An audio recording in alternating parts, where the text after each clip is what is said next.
जी hello viewers, मैं हूं कमर चीमा अपने यूट्यूब चैनल कमर चीमा के साथ।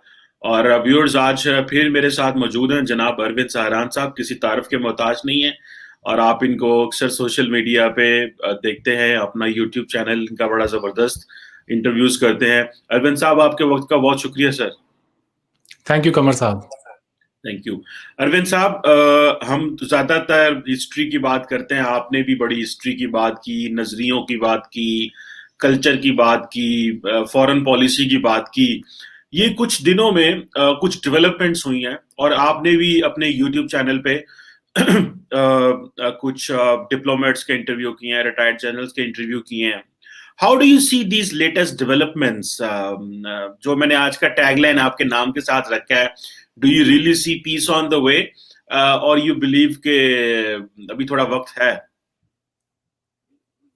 देखें जी, मैं जिस किस्म का इंसान हूं और मुझे चाहिए कि मैं जो भी बात कहूं, चाहे हमारा छोटा सा प्लेटफॉर्म ही क्यों ना हो यूट्यूब का, मगर इंसान को कोई भी बात कहने से पहले पूरी जिम्मेदारी के साथ वो बात सोच लेनी चाहिए। आप कुछ कहें तो इस भारत पाकिस्तान के करोड़ों गरीब लोगों का सोचना चाहिए। आप कुछ भी बात बोलें अपने मुंह से उससे पहले और उनका ख्याल करके, हमारे लिए ये हमारे ऊपर लाजमी हो जाता है कि हमें पीस की बात और पीस के लिए ख्वाहिशमंद होना, ऑप्टिमिस्टिक होना, ये हमारे लिए कंपलसरी है। हमें ये कदम तो हमें उठाते रहना होगा, चाहे हम बार बार गिरें, लेकिन फिर भी बार बार हमें अमन के लिए कोशिशें करती रहनी होंगी। हालांकि अमन की जो लोग बात करते हैं, आज दोनों तरफ उनको खासा अहमियत नहीं दी जाती और लोग पसंद भी नहीं करते। मगर इन द लॉन्ग रन आप 1000 साल भी अगर जंग लड़ लें, उसके बाद भी आपको आखिर में तो टेबल पर बैठकर अमन की ही बात करनी होती है। अरविंद साहब, मेरे जेहन में आप ये सवाल भी था और बात भी एक दो दिन से चल रही थी कि आपको पता है मैं इंडियन मीडिया में बहुत आता हूँ, पाकिस्तानी जी। मीडिया में भी आता रहता हूँ। अच्छा, जब से ये अमन का माहौल बना है, टीवी उसको कवर नहीं करता, ठीक है? और अगर छोटी सी कोई नफरत की बात इधर उधर से हो गई तो फिर दोनों ममालिक के टीवी जो है ना, वो सर उठा लिया हर चीज। जनाब ये हो गया, भारत ने ये कह दिया, भारत वालों ने कहा जी पाकिस्तान ने ये कर दिया। अभी recently what I find is, मैंने इसमें शोज भी किए हैं, नरेंद्र मोदी जी ने ग्रेशियसली लेटर लिखा प्राइम मिनिस्टर इमरान खान को, इंडियन प्रेसिडेंट ने लिखा है, फिर कोविड-19 की जो थी वो बेस्ट विशेस भेजी। So I find it very encouraging why media and the general public जो है, ये नफरत के माहौल को क्यों इतना पसंद किया जाता है हमारे इस खिते में, और अमन के पीस जस्टिस को क्यों नहीं किया जाता? मुझे नहीं लगता कि ये कोई एक हमारे खित्ते के साथ ही मसला है। ये तो पूरी दुनिया के साथ प्रॉब्लम है। इंसान की जात जहां कहीं भी बसती है, आप ये खबर उठा के देख लें कि कोई अच्छाई वाली कोई खबर होगी, या अच्छाई इन जनरल जो है वो बड़ी देर से फैलती है और बुराई को फैलने में वक्त नहीं लगता। बुराई उस आग की तरह है जो बड़ी तेजी से फैलती है। ये आपकी बात सही है। सो हाउ ये जो रिसेंटली मैंने देखा है कि मीडिया ने इसको इतनी अहमियत नहीं दी, इंडियन मीडिया ने, जो प्राइम मिनिस्टर इमरान मोदी के जो लेटर्स आए हैं उन्होंने इसको ऑब्वियसली, इससे वो रेटिंग नहीं आनी थी। तो आप नहीं समझते कि एक मीडिया को भी सेटबैक होगा कोई? क्या फर्क पड़ता है मीडिया इसको अहमियत दे या ना दे? जहां पर मैसेज जाना था और जिन लोगों ने भेजना था, वो मकसद पूरा हो गया। तो जहां तक मीडिया का ताल्लुक है, जब कभी भी हमारे यहाँ पर हुकूमतें ये तय कर लेंगी कि हमें अब आगे बढ़ना है, तो उसके साथ साथ हमारा पॉलिटिकल एनवायरनमेंट चेंज होगा। और जब पॉलिटिकल एनवायरनमेंट चेंज होगा तो पॉलिटिकल सिग्नलिंग भी चेंज हो जाएगी। और वो गवर्नमेंट की तरफ से जब आएंगी नई डायरेक्शंस, तो उसके साथ साथ फिर जब मीडिया के थ्रू लोगों के अंदर फिर ये कहा जाएगा कि आप माहौल बनाएं थोड़ा सा बातचीत का, अमन का, तो फिर वो भी बनाया जाएगा और आम लोगों के अंदर एक बहुत अच्छा अमन का माहौल भी बन जाएगा। तो इट ऑल डिपेंड्स ऑन कि हमारी गवर्नमेंट्स चाहती क्या है। मोदी साहब हमारे यहाँ पर बहुत ही बड़े पॉपुलर लीडर हैं।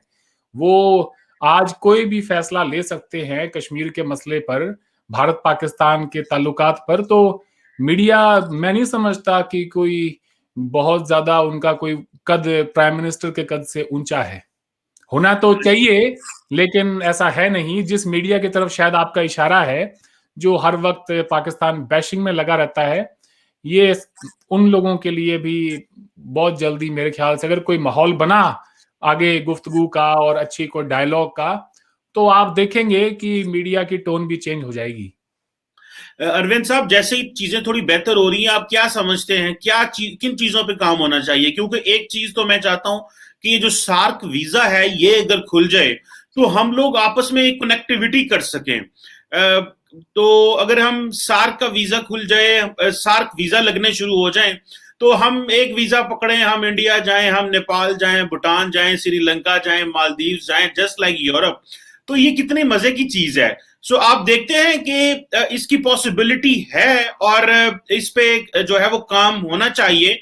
बहुत सारे लोग तो ये भी कह रहे हैं कि पाकिस्तान को यकतरफा फैसले करने चाहिए अमन के लिए।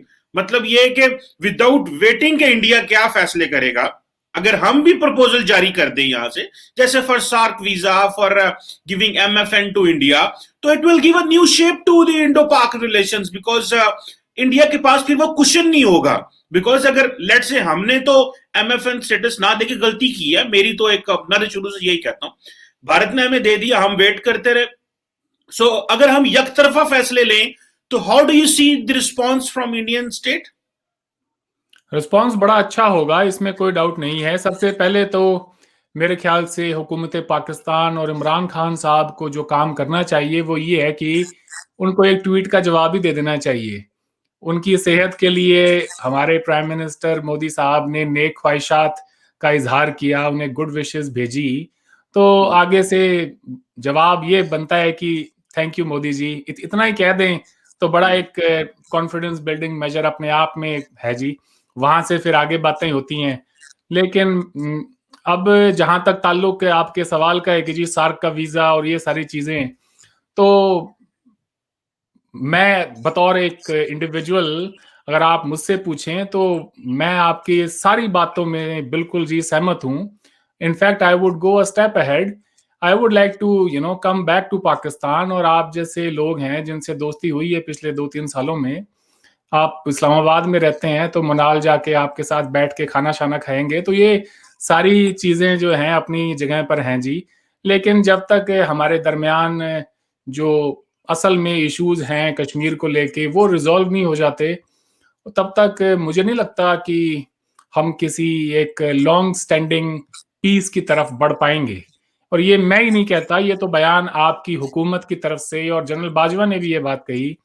तो मुझे लगता है कि पहले हमें उस मसले का हल तलाश लेना चाहिए। माजी में एक वक्त था जब पाकिस्तान को इंडिया बार बार ये कहता था कि ठीक है कश्मीर का मसला अपनी जगह पर है, लेकिन उसके अलावा भी हम अच्छे हमसाए की तरह बहुत कुछ और भी है बातें करने को हमारे दरमियान। हम ट्रेड की बात करें, पीपल टू पीपल कांटेक्ट की बात करें, और एक दूसरे को राहदारी दें थोड़ी बहुत सेंट्रल एशिया के अंदर हमें, और वो सारी तो उन बातों पर पाकिस्तान ने कभी कोई इतनी खास एक इम्पोर्टेंस जो देनी होती है वो कभी दी नहीं। और अब जब इंडिया बातचीत नहीं करना चाहता तो पाकिस्तान कह रहा है कि चलें जी इन्हीं इश्यूज के ऊपर ही कम से कम इंडिया को टेबल पर लेकर आए, टेबल पर तो लेकर आए कैसे ना कैसे। तो जैसे भी आए, जिस भी रास्ते आए, दोनों टेबल पर बैठे हैं, ये बड़ी खुशाइन बात है। ये बिल्कुल सही आपकी खुशाइन बात है। लेकिन आप क्या समझते हैं कि हमें पाकिस्तान जो है ऑब्वियसली कश्मीर समेत तमाम मसले हल करना चाहता है, और कश्मीर बड़ा इंपॉर्टेंट ऑब्वियसली चीज है जिसकी वजह से सारे मामला जो है वो खराब हुए हैं। तो आप क्या समझते हैं कि बात कश्मीर से शुरू होनी चाहिए या बात कहीं और से शुरू होनी चाहिए? मेरी तो जाती राय ये है कि बात कहीं और से शुरू हो और फिर वो आहिस्ता आहिस्ता आहिस्ता इन बड़े डिस्प्यूट पे आ जाए, तो उसको ताकि पहले तो कॉन्फिडेंस बिल्डिंग मेजर्स हो जाए। ये ना हो कि हम पहले ही उन चीजों को छेड़ लें जो मुश्किल है। How do you see this? देखें जी, अगर तो हम अपनी अपनी हुकूमतों की, मुल्कों की जो हमारी फॉर्मल स्टेटेड पोजीशंस हैं कि जी हम ये कहते हैं कि पाकिस्तान क्रॉस बॉर्डर टेररिज्म बंद करे, और पाकिस्तान का ये कहना है कि पहले आप मसला कश्मीर को हल करें। तो अगर हम इन पोजीशंस को लेकर और इसी रवैये के साथ अगर हम बात करें, तब तो हमारे दरमियान बात करने के लिए कुछ है ही नहीं, हम आगे बढ़ ही नहीं सकते हैं, because there is nothing to talk about. अब जो बाकी जो इश्यूज हैं, अगर हम धीरे धीरे उन पर बात कर लें और अच्छा कोई माहौल बन जाए हमारे दरमियान, पीपल टू पीपल कांटेक्ट शुरू हो जाए, लोगों के दरमियान ट्रेड भी शुरू हो जाए, ये सारी चीजें अपनी जगह पे अगर 5-6 साल भी चलती रहें, लेकिन किसी रोज अगर कोई बड़ा टेररिस्ट अटैक हो गया इंडिया में, या for that matter something happens in Pakistan जिसके लिए इंडिया को ब्लेम किया जाए, तो क्या हम फिर से वहीं पर खड़े होंगे जहां पर माजी में हम बहुत बार जा चुके हैं? ये सवाल हमें अपने आप से पूछना होगा। और मुझे लगता है हुकूमतों को एक दूसरे को ये भी कहना होगा कि कुछ फोर्सेस हैं जो हमें डिटर करना चाहती हैं हमारी जो बायलैटरल टॉक्स को, वो चाहे जितनी मर्जी कोशिशें कर लें, हमने पीछे नहीं हटना है, हमने प्रोग्रेस करते रहना है, हमें आगे बढ़ना है। और वो जो भी इंसिडेंट्स हों, वैसे तो एक आदमी की भी मौत होना जो है वो बहुत गलत है, बेकसूर जान एक भी क्यों जाए, लेकिन बहुत सारी लाखों में हमने जानें गंवाई हैं जी, लोगों को हमने देखा है जाते हुए। तो अगर उस तरह के सेटबैक्स भी अगर रास्ते में मिलें तो हमें उसके लिए भी तैयार रहना होगा, मेरा ये कहना है सर। उसके बाद में फिर कोई आगे बात बनती है। मेरी कोशिश है अगर मेरे और आपके दरमियान ही अगर आज हम कोई हल निकाल के यहाँ से चले जाएं, तो उम्मीद की एक छोटी सी किरण यहीं से बन जाती है। अगर मैं और आप ही यहाँ से अगर कोई बात पर जो है गर्मा गर्मी से और ना इत्तेफाकी से उठें, तो फिर मुस्तकबिल क्या होगा हमारी आवाम का और मुल्कों का, वो आप खुद अंदाजा लगा लें फिर। बिल्कुल सही कहा आपने, लेकिन मैं समझता हूं कि जो भारत के प्राइम मिनिस्टर ने खत लिखा कि जी हमें एक ऐसा माहौल चाहिए जिसमें दहशतगर्दी ना हो, मैं समझता हूं पाकिस्तान का भी यही मसला है। पाकिस्तान का भी ये कहेगा, बहुत सारे हलकों ने पाकिस्तान में, मैंने कुछ सहाफियों को देखा, उन्होंने कहा देखे जी इमरान, उन्होंने मोदी साहब ने वही ट्वीट की, वही जो ट्वीट पे होता है, जो फॉरेन ऑफिस में होता है, जो ईवान सदर उनका बेचता है, जो वहां पे नेशनल सिक्योरिटी एडवाइजर कहता है, वही उन्होंने कह दिया। भाई इससे क्या फर्क पड़ता है, हम भी तो दहशतगर्दी के खिलाफ जंग लड़ रहे हैं, इंडिया भी दहशतगर्दी के खिलाफ जंग लड़ रहा है, तो आए मिलके काम करें। तो ये मेरा ख्याल है कि इसको चीज को भी नहीं ये कहना चाहिए कि उन्होंने ये लफ्ज क्यों लिखा। हाँ, मैं सिर्फ एक चीज कहता हूं कि भारत जो है उसको जो इंडिजिनस लोकल स्ट्रगल है उसको एंटरटेन करना चाहिए। देखिए उसमें पाकिस्तान का कोई किरदार नहीं है इस वक्त, जो लोकल स्ट्रगल चल रही है वहां पे। वो देखिए एक टेरिटरी है, आपने कब्जा किया, वहां पे लोग यूथ आपको स्टोन पेल्टिंग करती है, कभी गोली चलाती है, कभी कुछ करती है, तो वो उसमें जरूरी नहीं आपको हम सपोर्ट कर रहे हो, हमने माजी में किया लेकिन अब नहीं करते। सो उन लोगों को कैसे एंटरटेन किया जाएगा, क्योंकि इस वक्त कश्मीरी बड़े परेशान है पाकिस्तान और भारत की जो है ना वो जो हालात बेहतर होते हुए वो परेशान है कि हमें इग्नोर हम हो रहे हैं। मुझे लगता है कि हमें हर एक लफ्ज जो हमारे जबान से निकले इस दौरान उसको थोड़ा सा तोल मोल के आगे बोलना चाहिए।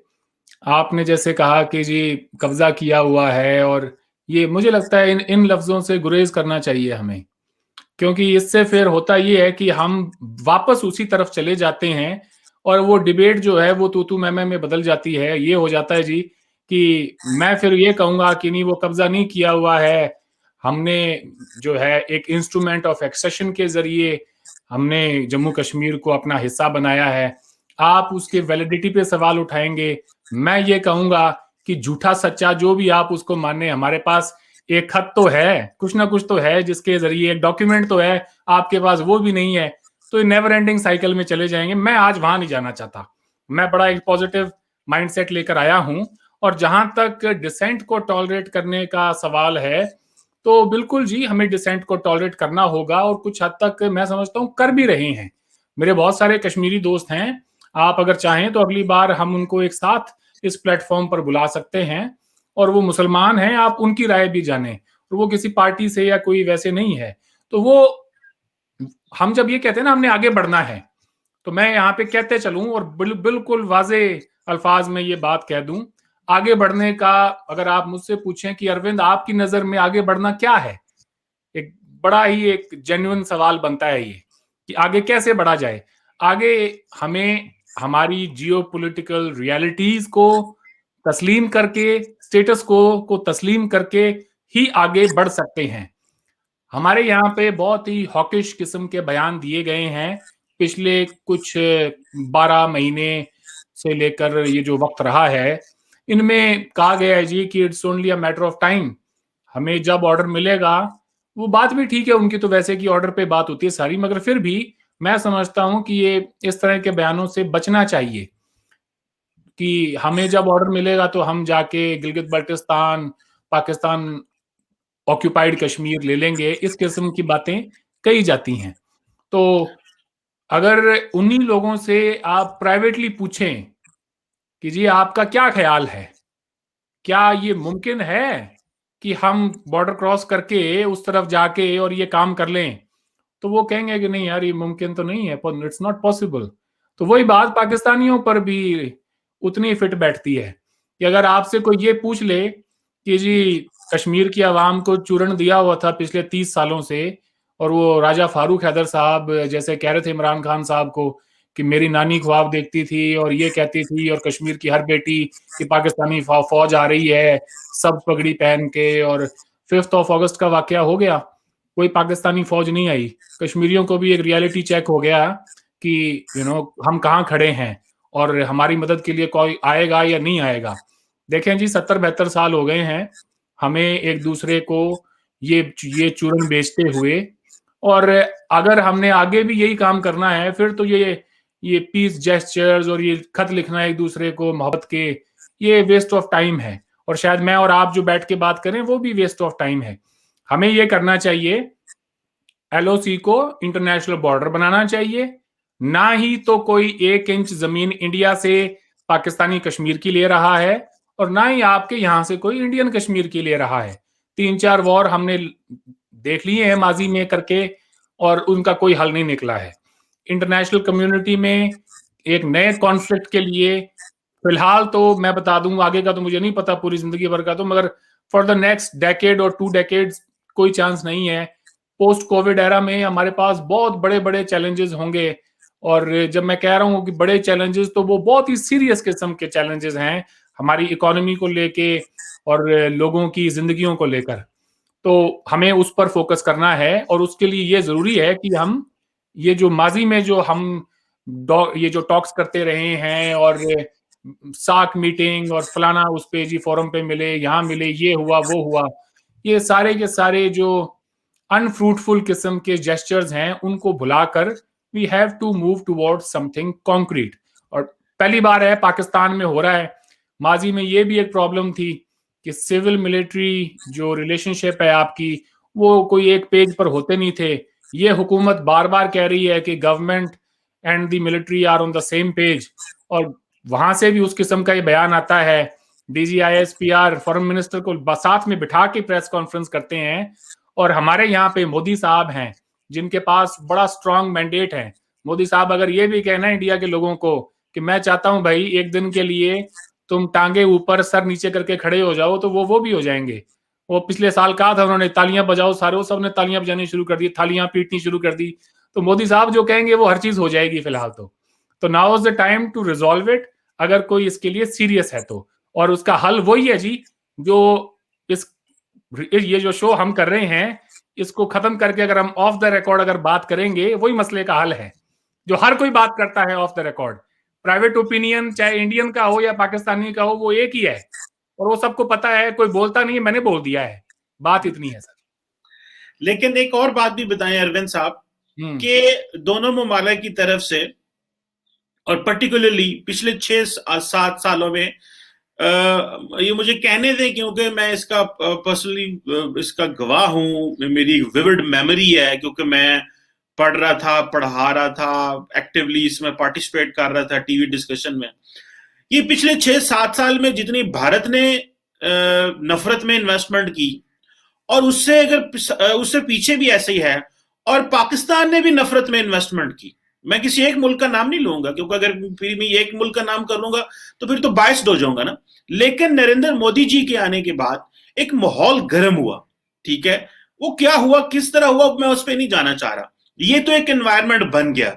लेकिन अगर इससे हमने एक कदम पीछे हटना हो, जारी बात है लीडरशिप ने एक कदम पीछे हटना है, तो क्या जो है वो जेस्चर बिहेवियर होना चाहिए, या किस तरह ये एक कदम हम पीछे हट सकते हैं और लोगों को बता सकते हैं? क्योंकि जब आप लोगों को रेडिकलाइज कर लेते हैं, हम जब यूट्यूब पे, फेसबुक पे, ट्विटर पे इधर उधर लोगों से एंगेज करते हैं, तो वो कहते हैं नहीं नहीं आपसे बात नहीं हो सकती, आपसे बात नहीं हो सकती, क्योंकि वो हमने अपने अवाम को बता बता के, नफरत डाल डाल के उन बेचारों का वो हाल कर दिया हुआ है। जिस तरह हमने कश्मीरियों को कह के वो हाल कर दिया हुआ है कि अब वो एक कदम पीछे हटने को तैयार नहीं है। अगर हम अमन की भी बात करें तो हमारे कश्मीरी दोस्त हैं, वो कहते हैं भाई तुम क्या कर रहे हो, ये पाकिस्तान को ऐसे नहीं करना चाहिए, आप बात ना करें। बल्कि अब मैं तो देख रहा था अली गिलानी और जो राजा फारूक हैदर है, उन्होंने तो सीधा सीधा कह दिया कि पाकिस्तान की जो उनको ये जो टॉक्स हो रही हैं इसमें कश्मीरियों को जो है वो साथ नहीं देना चाहिए और इसको डिस्करेज करना चाहिए।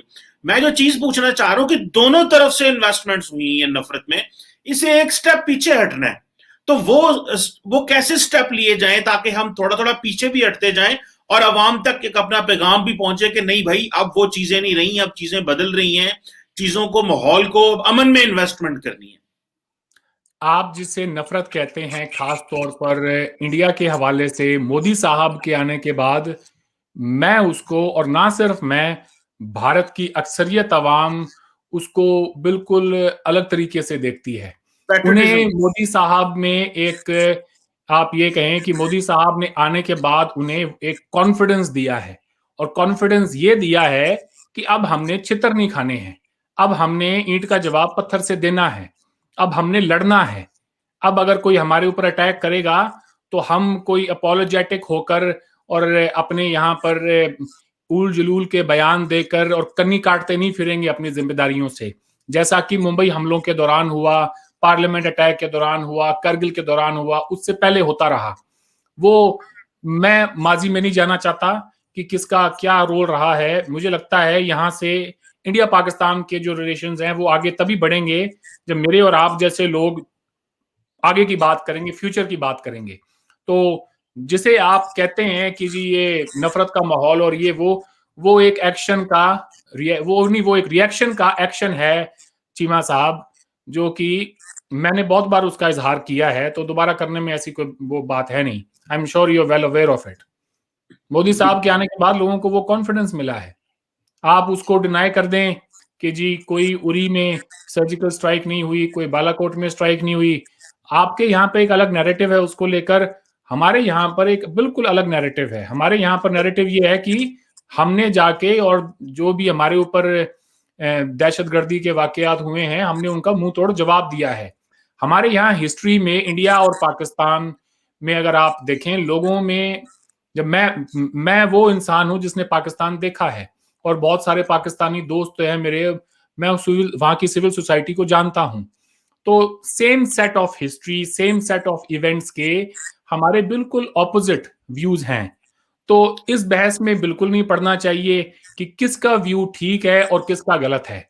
वो नैरेटिव है जो पॉपुलर नैरेटिव है, आपके मुल्क में प्रिवेल करता है, और सच या झूठ की उसमें कोई बात नहीं है, वो हमारे यहाँ पर भी एक बयानिया है। तो मुझे लगता है उसको, आप, वो अपनी जगह पे रहेगा भी, लाख कोई कोशिशें कर ले, लेकिन लोगों को आगे बढ़ना होगा। मैं उस नजर से हूँ, और लोगों को मैं यहाँ पे देख रहा हूँ कि हमें, क्या गिलानी साहब क्या कहते हैं, या पीछे कोई वो आपके राजा फारूक हैदर क्या कहते हैं जी, कि वहां मैं पे उन्होंने स्टेटमेंट दी थी हाल ही में कि कश्मीरियों को इंडिया पाकिस्तान के टॉक्स को रिजेक्ट कर देना चाहिए। राजा फारूक हैदर तो बहुत कुछ कह जाते हैं, उनकी बातों का क्या मैं जवाब दूं यहाँ पे, यू नो इट वेल। मैं एक इस बात थोड़ा आगे लेके चलता हूं, और वो ये है कि वो बात ये है कि हमें जो चीज सोचनी है कि जो मुस्तकबिल में पोजीशन डेवलप हुई है वो ये है कि जिस तरह भारत में ये बात की जा रही है, और ये हमने ये बात नोट भी की है कि नरेंद्र मोदी साहब ने अपने सियासी मकासद के लिए अफवाज का इस्तेमाल किया, और जो आप कॉन्फिडेंस की बात कर रहे हैं उसमें यह था कि भाई पाकिस्तान पे अगर 2016 में इन्होंने कहा जी कि हमने 17-16 में सर्जिकल स्ट्राइक की है, तो उस वक्त के जो डीजीएमओ थे आपके रणबीर सिंह साहब, उन्होंने जैसे ही उन्होंने कहा जी हमने सर्जिकल स्ट्राइक कर दी, हमने पाकिस्तान को बता दिया है और अब हम आगे नहीं कुछ करना चाहते, ठीक है। सो बहुत सारे लोगों ने कहा भाई एक तो, और इसी तरह जो बिपिन रावत साहब है उनके बारे में भी यही है कि उनको मिलिट्री को एक एजेंडा दिया गया है अपना पॉलिटिकल, और मिलिट्री ने उस एजेंडे को इंप्लीमेंट किया है, ना कि मिलिट्री एडवाइस करती है गवर्नमेंट को कि भाई अब आपको क्या करना है या इस वक्त थ्रेट असेसमेंट क्या है। सो आप ये समझते हैं कि फौज जो है वो जो माहौल, वो जो पॉलिटिकल ऑब्जेक्टिव्स हैं उसको आगे लेके जाने में तो जो है हालात खराब नहीं करेगी, या कि एक प्रोफेशनल आर्मी की तरह चीजें चलाएगी। Don't take this question offensive, but this is the reality what has happened in India. एक रियलिटी ये भी है साहब कि आपके सवाल से जो एक सवाल निकल कर आता है या एक बयानिया निकल कर आता है वो ये है कि जनरल रणबीर ने ये कहा कि हमने ये कर दिया है और इसके आगे हम नहीं करना चाहते, तो Pakistan must not act now. ठीक है, तो उसका ये मतलब है कि जी कुछ हुआ भी नहीं। देखें साहब, पाकिस्तान के अंदर गुजरांवाला में मैं इसके आपको सबूत दे सकता हूं, अगर आप चाहें तो इस 5 मिनट रिकॉर्डिंग को बंद करें और मैं आपको बकायदा सबूत दे सकता हूं कि जिन लोगों ने वो उरी के अंदर अटैक किया था वो पाकिस्तान से आए थे। जमातो दावा ने बड़े बड़े पोस्टर्स लगाए थे शहर में उन उरी अटैकर्स के नमाज जनाजा पढ़ाने के लिए, और इस बात को आपके नेशनल टीवी पर जो हैं आपके अपने ही जर्नलिस्टों ने ये बातें बताई थी कि ये बहुत एम्बैरेसिंग है हमारे लिए, हमें ये काम नहीं करना चाहिए। मैं ये कहना चाहता हूं, देखें सर, आज यहाँ बैठे हैं, उड़ी में क्या हुआ, फलाने में क्या हुआ, ये इररेलेवेंट है। कल को मैं ये भी कह सकता हूं कि जी पाकिस्तान में एक बहुत बड़ी कॉन्स्टिट्यूएंसी है जो ये समझती है कि भारत के साथ अगर अच्छे ताल्लुकात हो गए तो वो तो टू नेशन थ्योरी की नेगेशन है। तो हमें तो चाहिए, इसीलिए तो पाकिस्तान बना था, इंडिया से दुश्मनी के लिए। अगर इंडिया से अच्छे ताल्लुकात हो जाएंगे तो फिर टू नेशन थ्योरी का हम क्या करेंगे? तो ऐसे ऐसे सवालों में पढ़कर, ऐसी बातों में पढ़कर हम वक्त जाया कर रहे हैं, अपना भी और लोगों का भी। आप ये बात करें कि क्या कोई कश्मीर में पाकिस्तान के अंदर नई स्ट्रेटजी बनाने के लिए आपकी तरफ से कोई लोग हैं ऐसे जो कि तैयार होंगे कश्मीर के ऊपर कुछ नया सोचने के लिए? हमारे यहाँ पर इससे पहले मैं आपको बताता चलूं, टाइम एंड अगेन हमारे यहाँ से बहुत सारे सिग्नल्स दिए गए हैं इस लाइन ऑफ कंट्रोल को इंटरनेशनल बॉर्डर बनाने के। 1971 के अंदर भी जब भुट्टो गांधी अकॉर्ड हुआ 72 में, सॉरी, तो भुट्टो साहब agreed to make this LOC as the international border. उन्होंने ये कहा कि आप मुझे थोड़ा टाइम दें, 6 महीने का वक्त दें, let me go back to Pakistan, मुझे वहां पर एक एनवायरमेंट बना दें, इसके लिए मुझे एनवायरमेंट बनाने का मौका दें, और वो जब बन जाएगा then we can do it. तो ये आज 2021 में हम उन्हीं बातों को दोहरा रहे हैं जो 50-60 साल पहले हमने कर दी थी। हमारी तरफ से आप ये बताएं, मैं अपने व्यूअर्स जो इंडिया से प्रोग्राम देख रहे हैं, मैं उनसे पूछना चाहता हूं, भाई तुम दिल पर हाथ रख के अपने एक बात बताओ, हमने पाकिस्तानी ऑक्यूपाइड कश्मीर लेकर करना क्या है? एक जमीन का टुकड़ा है, उसके ऊपर रहने वाली आबादी 100% मुसलमान है, वो हमारे किसी काम के नहीं है। आज कश्मीर के अंदर 1 करोड़ मुस्लिम्स हैं, उनको अपना बनाने में हमें इतनी मशक्कत पेश आ रही है, 40-50 लाख को और गले लगा लो, और फिर कॉन्फ्लिक्ट के बगैर वो मुमकिन नहीं है। कॉन्फ्लिक्ट होगा तो उसमें इंटरनेशनल कम्युनिटी आपको 2 दिन जंग नहीं लड़ने आपको देगी, आपके ऊपर इतना प्रेशर आ जाएगा सीज फायर का कि आपको जहां है आपको वापस लौट के जाना पड़ेगा। और ये ऐसा नहीं है कि मैं कोई हवा में बातें कर रहा हूं, ये माजी में हो चुका है। जो भी कंट्री इस किस्म का एक्शन लेगी वो हो चुका है। कहने को तो अमित शाह साहब ने कहा था ना पार्लियामेंट में कि अक्साई चिन्ह जो है हम जान दे देंगे उसके लिए। तो भाई जान देने के लिए तब से लेकर आज तक 2 साल होने को है, आपने अक्साई चिन्ह अपनी जबान से कितनी बार निकाला? जान देने की बात तो बहुत आगे की है, आपने तो उसके ऊपर बात ही नहीं करी है।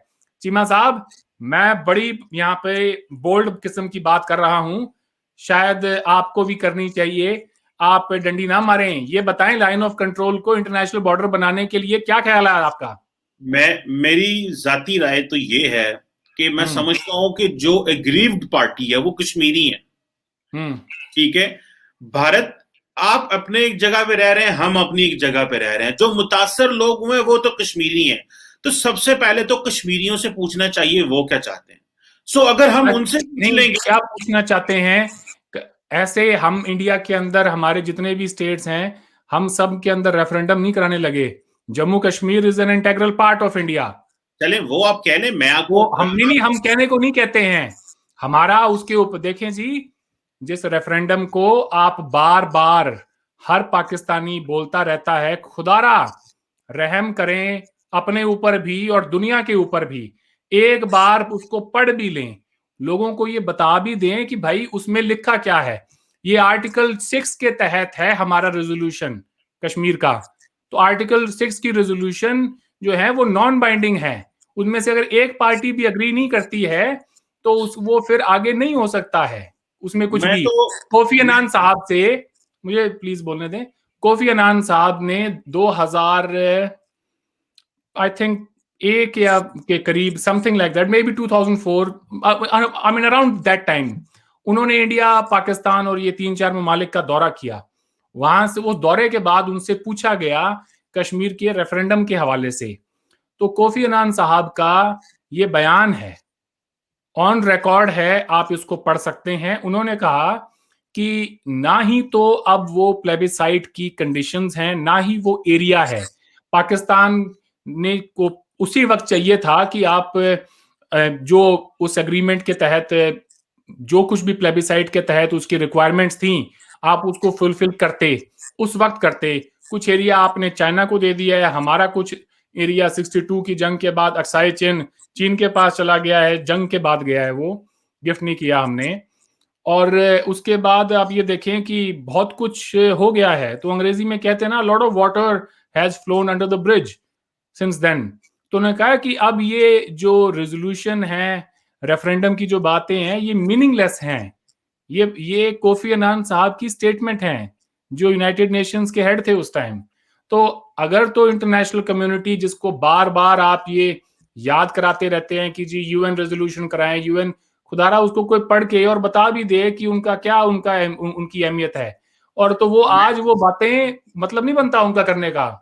मैं देखिए, पहली बात तो ये है कि मैंने पहले जब डिस्कशन शुरू हुई तो मैंने कहा ये जो कश्मीर का मसला है ना, ये एक साइड पे रख देना चाहिए, और बाकी जितनी भी डिस्कशन है वो सारी पहले हो जानी चाहिए। मेरा तो पहला मौकफ ये है, ताकि चीजें हम नॉर्मल हो जाएं, बिल्कुल दो ममालिक नॉर्मल रियासतों की तरह ऑपरेट करना शुरू कर दें, तो फिर कश्मीर भी एक जारी बात है जो उसका सोल्यूशन हुआ निकल जाएगा।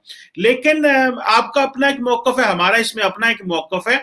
लेकिन आई वुड लव कि कश्मीर बाद में डिस्कस हो, पहले देखे पीपल टू पीपल कांटेक्ट है, सार्क वीजास की बात है, फिर हमारे पास डाटा है हर बंदे का मौजूद है, कोई बंदा इधर स्किप नहीं हो सकता, स्लिप नहीं हो सकता, कोई दरअंदाजी नहीं कर सकता, कोई आके दहशत गर्दी नहीं कर सकता, ना पाकिस्तान से वहां ना वहां से यहां।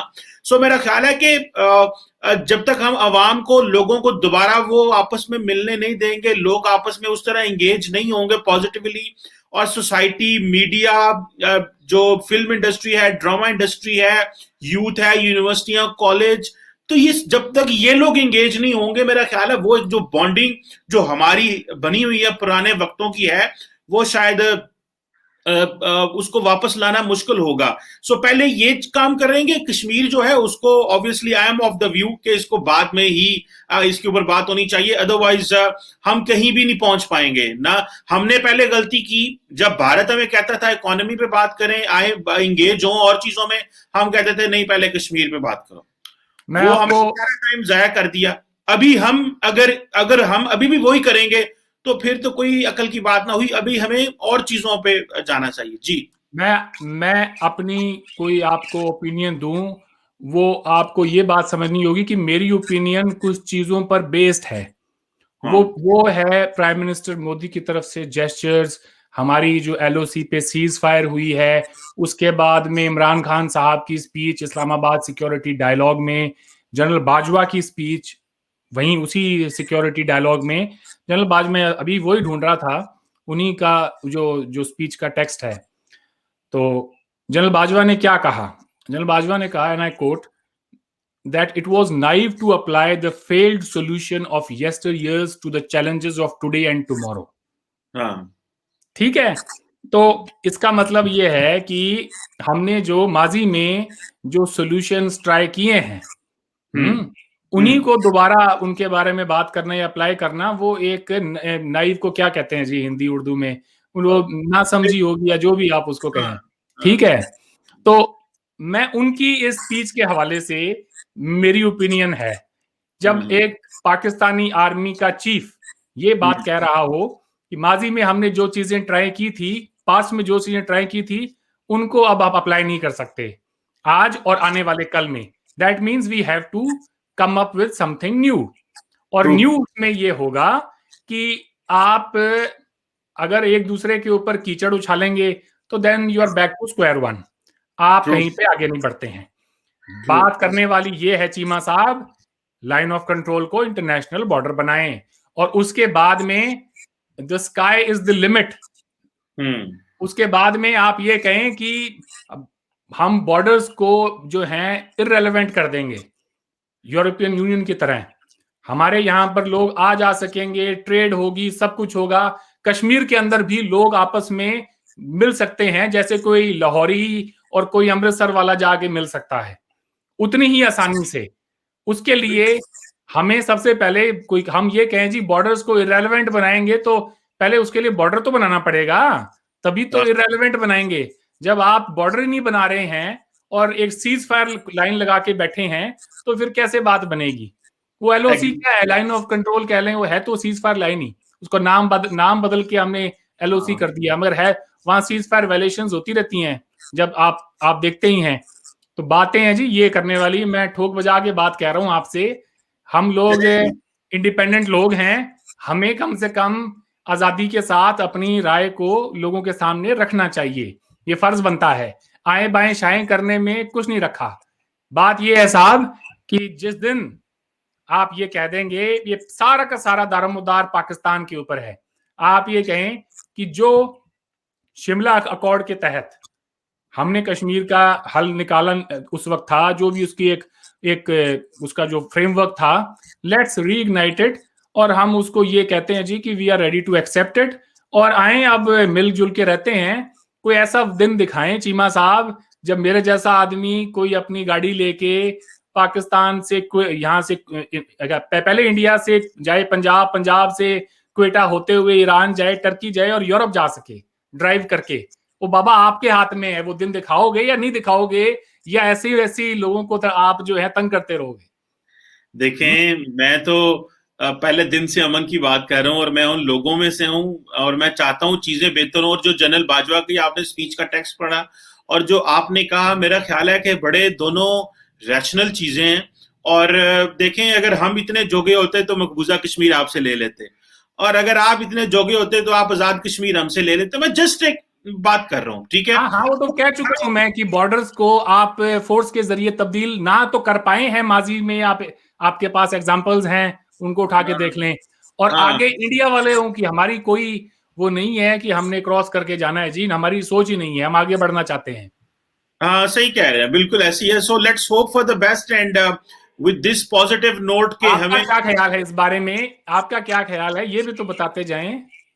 सर, मेरा ख्याल यही है कि जो एक नया सोल्यूशन जो जनरल बाजवा की स्पीच में है, जो बात हुई है, मैं आई सपोर्ट दैट। और वो जो नया सोल्यूशन है वो कैसा हो सकता है? क्या वो एलओसी को ही इंटरनेशनल बॉर्डर करार देना है?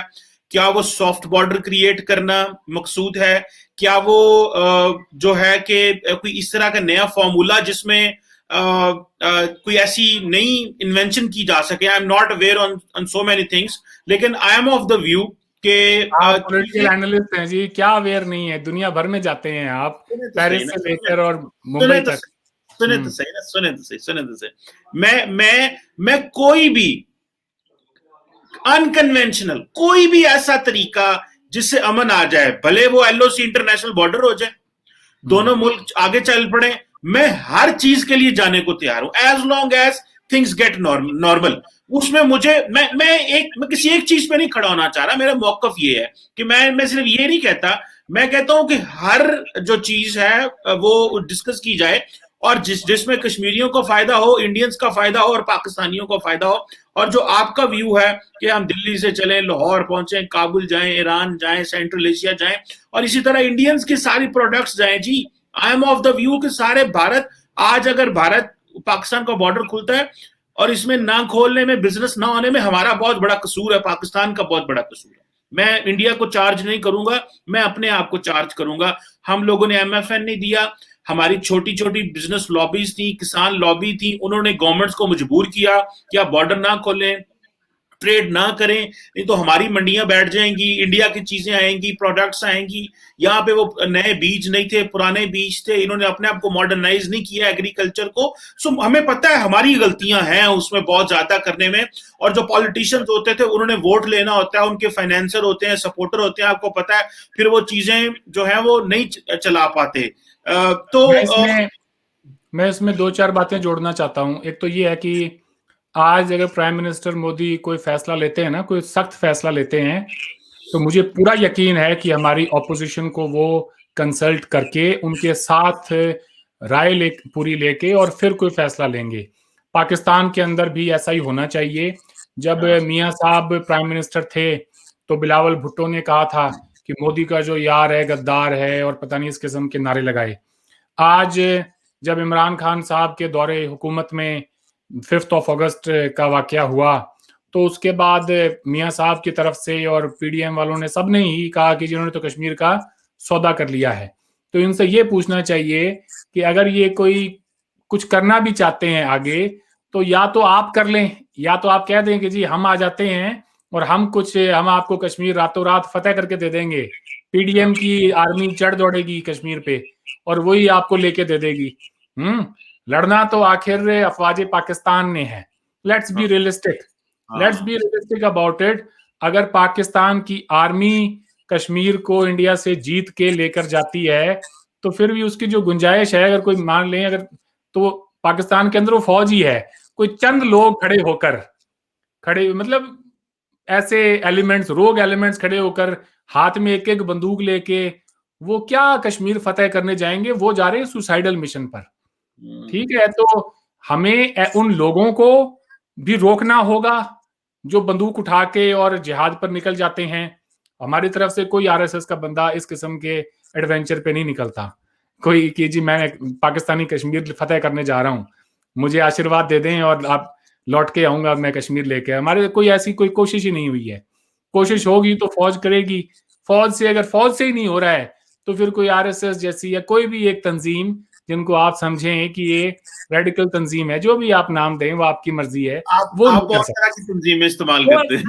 नहीं कर सकती। तो सिमिलरली पाकिस्तान के अंदर अगर पाकिस्तान की फौज नहीं कर सकती तो कोई खड़ा होकर एक आदमी लोगों को आगे लगा के वो सुसाइड पे तो उनको फोर्स कर सकता है, लेकिन कुछ ले नहीं सकता। और उस बंदूक, उस गन कल्चर के थ्रू आपके मुआशरे का भी बहुत बड़ा नुकसान हुआ है माजी में। गन कल्चर भी खतरनाक है और नफरत का कल्चर भी खतरनाक है। दोनों खतरनाक है जी। नफरत से ही गन आती है जी। सो अगर हमने नफरत फैलाई, गन दी, तो देखें भारत के अंदर भी बहुत ज्यादा नफरत की फैक्ट्रियां हैं। और साहब उसमें जाने की जरूरत नहीं है। Already discuss that. सर मेरी बात, मैं आपको ब्लेम नहीं कर रहा, मैं कह रहा हूं भारत में भी नफरत की फैक्ट्रियां, पाकिस्तान में भी नफरत की फैक्ट्रियां। I am talking very balanced. All what I am saying is that हमें आगे की तरफ जाना है और आपने एक सोल्यूशन दिया है। मैं सोल्यूशन ये देता हूं कि हर वो सोल्यूशन जिससे चीजें बेहतर हो जाएं, वो कोई भी हो सकता है, एनीथिंग। तो हमें आगे ये तो बड़ा ही आप समझें। Let's wind up this programme. आप ये तो ना करें कि आप चाहते ये हैं कि मैं वो कहूं जो आप कह रहे हैं। ना मैं ये नहीं कह रहा, मैं ये नहीं कह रहा। आप सुने, मैं ये नहीं कह रहा। आप ये समझ लें कि इस वक्त आप पाकिस्तान को रिप्रेजेंट कर रहे हैं, ठीक है, और आप टेबल पर ही बैठे हैं आमने सामने। मैंने तो रख दिया जी आपके सामने, दिल खोल के बात कह दी है, अब गेंद आपके पाले में है। मैंने बता दिया है, मैंने कहा जी LOC को इंटरनेशनल बॉर्डर बनाने समेत तमाम ऑप्शंस, जिनसे ऑप्शन क्या है आपकी नजर में? मैं कहता हूं जी, ये तो देखें जब सरकार बैठती है तो वो इसको डिस्कस करती है ना। हम अपना एक मौकफ रखते हैं। मिसाल के तौर पे सॉफ्ट बॉर्डर क्रिएट करना है, पहले हो सकता है हमें कश्मीरियों को आपस में अन्न देने जाना हो सकता है कि हम कश्मीरियों का जो एक सर्कल है वो इस तरह का खींचें कि कश्मीरी एक दूसरे को ट्रैवल कर सकें, इसका एक अलहदा हमें ऑटोनोमस स्टेटस बनाना पड़ जाए जो कि इंटरनेशनल बॉर्डर की तरह का ना हो। उससे हो सकता है पहले कश्मीरी गुजरे, पाकिस्तानी या इंडियन उसमें से बाद में से गुजरे, जिनकी लोकल आइडेंटिटीज है वो आपस में देखें। जिस तरह फॉर एग्जाम्पल अब अफगानी है और पाकिस्तानी है, तो जो पाक अफगान बॉर्डर जो बलोचिस्तान से कनेक्ट करता है चमन से, और जो यहां से कनेक्ट करता है, तो वहां पे तो आप आईडी कार्ड दिखा के भी आ जा सकते हैं, यू नीड वीजास, लेकिन क्योंकि आप बॉर्डर के एक रेडियस में अगर हैं तो आप आ जा सकते हैं। इस तरह अगर पहले हो सकता है कि हम कश्मीरियों को कहें कि वो रूटीन में आए जाएं, जिस तरह मर्जी वो अपनी करें, और जो बाकी इंटरनेशनल बॉर्डर है हम उसको जिस तरह आप बात कर रहे हैं कि हम लाहौर से आते जाएं, हम ना कश्मीर के इलाके से गुजर के श्रीनगर जाएं या इंडियन श्रीनगर से गुजर के आजाद कश्मीर ना आए, तो ये एक हो सकता है इस तरह की भी सिचुएशन बन जाए। लेकिन ये जारी बात है अरविंद साहब, ये स्टेप बाय स्टेप चीजें होनी है, लेकिन आई फोरसी कि व्हाट यू आर सेइंग ये एक अल्टीमेट एक रियलिटी की तरफ हमने जाना है, लेकिन मेरा ख्याल है इसको थोड़ा स्टेप बाय स्टेप होगा। अगर दोनों ममालिक के लोग बैठ जाएं, अपनी सियासी जमातों को साथ में ना लें, स्टेक होल्डर्स को साथ में लाएं, आप भी कश्मीरियों को बिठाएं, हम भी कश्मीरियों को बिठाएं, and we find out a way कि भाई this is how we have to move forward. तो मुझे नहीं लगता कि चीजें मुश्किल हैं। जिसनों पंजाबी कहते ना, सारे थक गए ने, हुण सीधी गल है, ਅਸੀਂ थक गए हैं, तुसी भी थक गए हो, कश्मीरी भी थक गए ने, ਤੇ ਹੁਣ ਜਿਹੜਾ ਨਾ ਹੁਣ ਕੋਈ ਹੋਰ ਕੰਮ ਵੀ ਕਰੀਏ, ਕੋਈ ਹੁਣ ਪੰਜਾਬੀ ਕਹਿੰਦੇ ਕੋਈ ਰੋਟੀ ਟੁੱਕਰ ਵੀ ਕਮਾਓ, ਸਾਰਾ ਟਾਈਮ ਜਿਹੜਾ ਨਾ ਇਹ ਅੱਗ ਨਾ ਲਾਓ, ਕੋਈ ਰੋਟੀ ਟੁੱਕਰ ਖਾਓ ਪੀਓ, ਜੇਬੇ ਚੌਕੀ ਕਹਿੰਦੇ ਨੇ ਪੱਲੇ ਨਹੀਂ ਧੇਲਾ ਤੇ ਕਰਦੀ ਮੇਲਾ ਮੇਲਾ, हमें दुनिया करदी मेला मेला नहीं गल थोड़ी बिल्कुल सही है चीमा साहब, मैं भी यही गल दा हामी हां कि सानू ਅੱਗੇ ਵਧਣਾ ਪਊਗਾ, ਤੇ ਉਹਦੇ ਲਈ ਸਾਡੀ ਜਿਹੜੀਆਂ ਦੋਵੇਂ ਹੁਕੂਮਤਾਂ ਨੇ ਉਹਨਾਂ ਨੂੰ ਇੱਕੋ ਗੱਲ ਤਾਂ ਪੱਕੀ ਹੈ ਵੀ ਤੁਹਾਡੇ ਇਲਾਕੇ ਚੋਂ ਜਿਹੜਾ ਬੰਦਾ ਆਊਗਾ ਇੰਡੀਆ ਦੇ ਅੰਦਰ, ਆ ਤੁਹਾਡੀ ਜ਼ਿੰਮੇਵਾਰੀ ਬਣਦੀ ਹੈ ਵੀ ਉਹ ਆਪਣੇ ਨਾਲ ਕੋਈ ਬੰਦੂਕ ਨਾ ਲੈ ਕੇ ਆਣ। ਫਿਰ ਤੁਸੀਂ ਆ ਨਹੀਂ ਕਹਿ ਸਕਦੇ ਵੀ ਯਾਰ ਇਹ ਤਾਂ ਨਾਨ ਸਟੇਟ ਐਕਟਰ ਸੀ, ਸਾਨੂੰ ਤਾਂ ਨਹੀਂ ਸੀ ਪਤਾ। Don't do this. Don't do this. You have to make sure कि आपके यहाँ से जो कोई भी आए वो आप उसकी चेकिंग करें प्रॉपर तरीके से, और ऐसे अनासर को ना भेजें। और देखें जी, हमने ना ही तो कोई अखंड भारत बनाना है, हम भी यही कहते हैं, हाँ, ना ही तो हमने कोई अखंड भारत बनाना है। ये मोदी साहब से मैं कल ही शकील चौधरी साहब से बात कर रहा था, उन्होंने बताया कि एक उर्दू के बड़े जर्नलिस्ट को मोदी साहब ने 2011 में इंटरव्यू दिया, तो उनसे ये पूछा गया कि जी बताएं आप ये अखंड भारत बनाना चाहते हैं ये पाकिस्तान के अंदर, और ये बार बार ये बातें होती हैं। वो कहते हैं अखंड भारत बनाने का मतलब तो ये है कि मुसलमानों को जो है उनकी पॉपुलेशन बढ़ा लेना, उनको फिर से मेजोरिटी में ले आना। हम ऐसा कुछ नहीं चाहते। अगर हमने अखंड भारत ही बनाना होता तो बांग्लादेश को अनेक्स ना कर लेते, हमारी फौज वहां बैठी थी 71 में। आज बांग्लादेश देख लें जी, ना ही तो उनकी कोई इकोनॉमी खराब हुई हमारी वजह से, चारों तरफ से, एक तरफ बे ऑफ बंगाल है, उसके चारों तरफ इंडिया है, ठीक है, चारों तरफ इंडिया है, लेकिन ना तो हमने उनको अनेक्स किया है। आप उनकी इकोनॉमी देखें, उनके यहाँ पे ह्यूमन डेवलपमेंट इंडेक्स देखें, उनकी लिटरेसी रेट देखें, सारा देखें, they are doing extremely well. मैं तो चाहता हूं जी वैसे ही ताल्लुकात जैसे हमारे बांग्लादेश के साथ हैं वैसे ही पाकिस्तान के साथ में हो। मैं लास्ट ईयर कोरोना के दौरान इंडिया में फंस गया था, अपने मदर के ऑपरेशन के लिए गया हुआ था, तो मुझे कोई फ्लाइट ना मिले, तो फिर मैंने बड़ी मुश्किल से मैंने सोचा कि चले ढाका से देखता हूँ को फ्लाइट मिल जाए। तो वो सोचना कि शायद मुझे ढाका से फ्लाइट मिल जाए, तो मेरे जहन में आना ये चाहिए कि यार ढाका तो तुमसे 1000 मील दूर है, लाहौर तुमसे 200 किलोमीटर भी नहीं है, लाहौर से मुझे कोई मलेशिया के लिए या सिंगापुर के लिए फ्लाइट क्यों नहीं मिल सकती। वो माइंडसेट हमें अपना तब्दील करना होगा। हालांकि मेरे साथ मसला नहीं है, मैं बगैर वीजे के भी आ जा सकता हूँ पाकिस्तान, मगर फिर भी वो मेरे दिमाग में लाहौर नहीं आया, ढाका आया पहले। तो वो लाहौर आना चाहिए। देखें जी, मैं तो उस किस्म का आदमी हूं, और बाकी जो लोग नफरत का बाजार लगाते हैं, let me tell you Cheema साहब, वो पाकिस्तान आने के बारे में कभी नहीं सोचेंगे। मैंने आना है और आपके साथ मुनाल में खाना खाना है, मैंने पहले कह दी थी बात। I'm always welcome. I would love to host you जनाब, क्यों नहीं, आप जब मर्जी आए। ये मुनाल है मेरे घर से, हार्डली 30 मिनट भी, 20 मिनट की ड्राइव है मेरे घर से. तो इंशाल्लाह we will go Monal together and we see peace on the way. So thank you very much, Arvind Saran sir, for your time and for all the energy you have put in to make things better for the people of India and Pakistan, और and giving them hope. और उम्मीद है कि अमन में भी बहुत कुछ है जिसको हमें टेस्ट करना चाहिए. जब हम टेस्ट करेंगे तो तभी मजा आएगा इसका. So thank you very much for your time, Arvind Saharan साहब, बहुत शुक्रिया. Thank you so much.